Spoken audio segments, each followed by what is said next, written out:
Hello everyone, in this video I will guide you. If you are not able to view any data in your business intelligence module, what you should do next.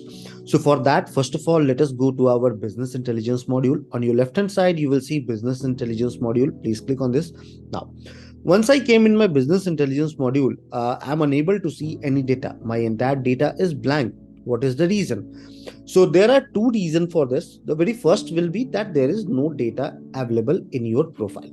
But once I went ahead and checked my transaction, so I was able to see that data is available in my profile. So what will be the next reason? So next reason will be that you don't have the permission to check business intelligence module. How you can go ahead and get the permission? So for that, you need to go in access management or settings module. So I will go with access management. Once I came in access management, here is the team access management. So I am currently in management team. I will hover on this three dot and I will get permission option. Click on this. Now, once I will come in permission, I will go below. And please check here, view sales business intelligence is not selected.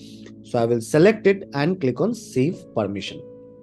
After saving the permission, I will go back to my business intelligence module. So once I came in my business intelligence module, please check I'm able to check the data. So in any case, if you are not able to see the data, please check first of all, is data available in your profile or not? And if it is available and still you are not able to see it, please check with the permission that if you do have permission to check the data or not. I hope this particular video will be helpful to you while checking the business intelligence module. Have a good day ahead.